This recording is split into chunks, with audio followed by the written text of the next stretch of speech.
Assalamualaikum warahmatullahi wabarakatuh. Alhamdulillahirabbil alamin wa binasta'in ala umuri dunya waddin wassalatu wassalamu ala asyrofil anbiya'i wal mursalin wa ala alihi washabihi ajmain. Assalatu wassalamu ala sayyidi ya Rasulullah subhanahu wa ta'ala. Bagi Anda sekarang ini yang kesulitan, bisnisnya omsetnya turun, revenue yang habis gitu, itu boleh tiru cara pengusaha di Bali melakukan ini. Bali itu sob, itu luar biasa terdampak banget gitu. Di Indonesia Bali yang terpaling sengsara.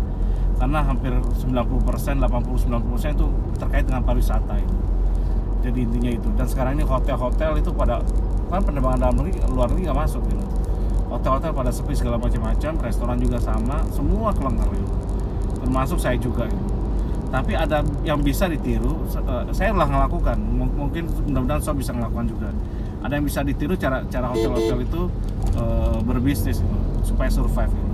Nah, kalau di komponen hotel, di hotel itu kan ada banyak komponen. Contoh, kalau dia memang tutup total, itu bahayanya apa coba? Untuk meng-on-kan lagi itu butuh biaya, gak kecil sob.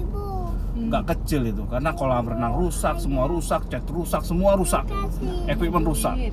Pasti kalau didiamin sebulan atau setahun, 6 bulan, setahun rusak gitu. Saya nanya ke salah satu teman saya ownernya, kenapa gitu? Gua kalau diamin rusak Wan katanya. Lebih kau buka aja. Bayangin sob. Hotel-hotel yang bintang 3 itu sekarang ini, coba mereka itu dibuka, coba gimana coba? Dia terbuka loh, seperti kos-kosan sekarang ini. Bayangin harganya cuma 2,5 juta, 3 juta, padahal 2,5 juta itu kelas kos-kosan dulunya. 2 juta, 2,5. Sekarang diturunkan mereka. Yang penting mereka masuk sebulan gitu. Dengan fasilitas apa? Kolam renang. Saya tanya, untungnya dari mana? Nggak ada untung. Terus jadi yang penting dia terisi kamarnya, hotelnya terisi, dan mereka bisa tidak mencat karyawan, meskipun karyawannya juga sama, gajinya dipotong gitu, hanya 50% atau digilir gitu. Jadi masuknya sama-sama. Ya seperti itu yang dilakukan karena demi survive gitu. Jadi dia pertahankan okupansinya meskipun profitnya itu zero gitu, malah minus gitu. Nah itu bisa jalan sob. Dan ini saya pernah sekali waktu ya, ini Anda belajar ya dari seorang pengusaha itu, Bupati Karangasem. Dulu 20 tahun lalu saya pernah tender sama dia gitu. Saya lupa saya namanya, Bupati siapa. Nah dia ini seorang kontraktor dia itu, Karangasem ya. Saat tender dengan saya gitu, nilai tender anggaplah dulu tuh 2 miliar gitu. Dibanting saya ikut masukin harga itu, ini 2 miliar pelaponnya, 2,5 atau 2 miliar. Saya tuh masuk dengan harga 500 juta, 1,5 miliar gitu, 1,4 gitu.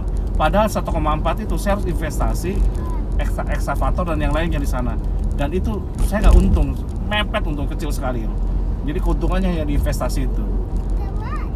Pak Wayan siapa ya? Wayan Gredek, Pak Gredek. Tiba-tiba dia bantai sob. Bantainya apa? Dia bantai 1,2 M gitu. Menanglah dia gitu. Kaget saya. Kok bisa? Padahal waktu itu saya lagi double-nya. Duit saya banyak, saya jadi nggak masalah waktu itu. Zaman dulu 20 tahun lalu saya duit nggak masalah gitu. Saya modal kuat gitu. Saya coba ikut di pemerintahan. Waktu itu terminal Karangsokong atau apa saya lupa gitu. Akhirnya saya kesel, terus saya penasaran gitu. Datanglah saya samperin dia, Pak Wayan Gredek itu, belum jadi bupati waktu itu. Pak, tak bilang, nah beliau ini kan seangkatan dengan mertua saya, kontraktor juga. Jadi saya datang ke dia, Pak, tak bilang, kok Bapak berani sih?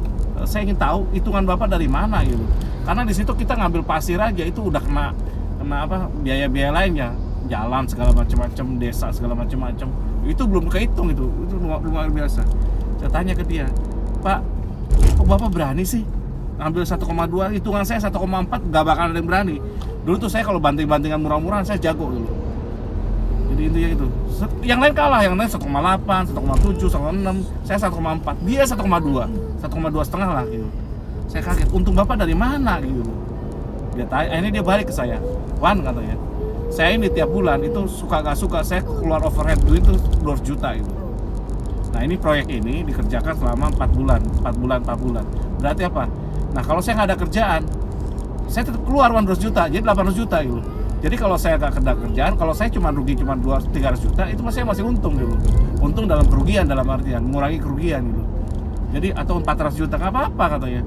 Jadi saya paling hilang cuma 400 juta Wan katanya, nggak masalah gitu. Jadi apa? Nggak ini, daripada saya kehilangan 800 juta. Kaget saya. Dan waktu itu saya belajar satu hal ya, dari Pak Hari Budianto. Hari Budianto tuh dulu teman saya 20 tahun lalu tuh, dia salah satu direktur Istaka Karya bagian Surabaya Indonesia Timur ke sini. Dan dia gitu, dia ngajarin saya, Wan, kalau kita itu kalau saat ada project banting-bantingan, saya bantai daripada kerugian. Lebih baik kita rugi sekarang, rugi apa, mepet dan minus di satu project, tapi kita tetap jalan operasionalnya gitu. Karena contoh operasional kita 200 juta gitu, 4 bulan 5 bulan project itu kan 1 miliar keluar gitu. Kita rugi cuma 300 juta project itu, pepetin harganya, malah ya nggak masalah. Tapi kadang pada pas saat rugi pulang, pasti di proyek itu yang Pak Gerdek lakukan itu adalah apa? Pasti ada tambah kurangnya, ada tambahan kerjaannya. Nah disitulah kita dapat keuntungannya. Dan juga Wan, biasanya setelah kita dapat kerjaan di satu bidang, di satu, saya tempel Istaka Karya di proyek itu. Nah tetangganya kan ada yang bangun nih. Nah kadang-kadang kita dapat kerjaan lain, di situ kita dapat untungnya. Itulah caranya gitu.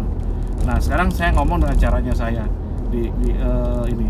Cara saya adalah saya contoh harga sesuatu barang ya, kayak kemarin kitchen itu. Saya jual mepet banget gitu. Mungkin untung cuma berapa ratus ribu, 100 ribu, gak masalah gitu. Kenapa? Saya pertahankan omsetnya supaya nggak jatuh banget. Meskipun nggak ada keuntungan gitu, mepet banget keuntungannya itu. Dengan cara gitu apa? Yang penting karyawan saya masih bisa kerja, masih bisa makan gitu. Jadi intinya nggak apa-apa omset atau profit itu minus atau nol atau minus sekalipun, asalkan kita masih dapat kerjaan. Karena kalau nggak kerja itu bagi manusia itu bahaya, bagi karyawan itu nggak ada kerjaan. Makanya saya anti untuk merumahkan, saya anti untuk mem-PHK, saya anti. Mengurangi iya, tapi bukan kurang sob. Nanti saat ya contoh dikurangi 40% atau 50% gitu. Nanti pas ada kondisi bagus, ada keuangan lebih, saya bayarkan lagi, saya balikin lagi. Karena kalau orang kaya itu berpikirnya bukan mengurangi haknya orang, bukan, harusnya nambah gitu. Meskipun posisi sulit iya, tapi karyawan seperti itu. Jadi hati-hati ya sob ya. Ingat ya, orang kaya itu tidak pernah mau mengurangi haknya orang gitu. Kalau Anda ngerasa kaya, jangan kurangi haknya orang gitu. Jadi seperti itu. Jadi saya juga salah, apalagi karyawan saya sendiri gitu. Dikurangi sekarang boleh, tapi kita balikin lagi ketika normal. Kapan? Insya Allah cepat gitu. Malah kita tambahin. Seperti itu tekniknya itu. Mudah-mudahan Anda dari uraian ini Anda bisa belajar sedikit ya. Saya berbagi, tapi saya nggak gratis loh sob. Ini Anda harus bayar. Bayarnya dengan apa? Doa terbaik, Al-Fatihah, Salat Nabi. Bagi Anda yang sekarang kehilangan pekerjaan, Anda kehilangan usaha, kena PHK dan yang lainnya, apa salahnya Anda install Uber Pay di ini handphone Anda, cari, diklik ini Uber Pay. Anda belajar apa? Belajar usaha mikro dulu. Kalau Anda nggak pernah usaha, atau ibu-ibu atau anak sekolah segala macam, banyak anak sekolah yang sekarang ini jualan gitu. Dia pakai nama itu, anggaplah Disa Sel atau apa, Rudi Seluler gitu. Saya lucu, ternyata anaknya masih, Om, saya masih 16 tahun Om, katanya. Lucu saya. Tapi transaksinya luar biasa, kenceng sekali gitu. Jadi sehari bisa 100 transaksi gitu. Luar biasa. Saya kaget, saya tanya, saya masih anak-anak Om, katanya. Ya Allah, 16 tahun dia usaha, anak sekolah. Jadi tiru mereka semua. Jadi kalau Anda punya anak, daripada Anda kasih gimana, kasih aja usaha itu. Kasih modalin 200.000 atau 300.000, toh kamu jualan, dan hasilnya buat kamu. Ya udah. Nah, gampang kok caranya, harus berusaha. Nah, Uber Pay ini itu sarana untuk Anda silaturahmi gitu. Jadi ke tetangga tawarkan ini, ada jual butuh pulsa nggak, saya bantu nih, kalau ada saya jualan pulsa nih, langsung kasih uangnya, Anda ambil, seperti itu. Nah dari situ kan ada ngobrol tuh, ngobrol dapat kerjaan atau ada informasi dia butuh apa, ya udah baru anda bisa dapat informasi itu penting sob di bisnis. Nah kalau Anda yang udah UKM sekarang habis modalnya, bisa buka di Uber ya, itu gratis selama Covid. Klik aja Uber ya ininya. Dan kalau bisa, kalau masih bingung Anda mau gimana,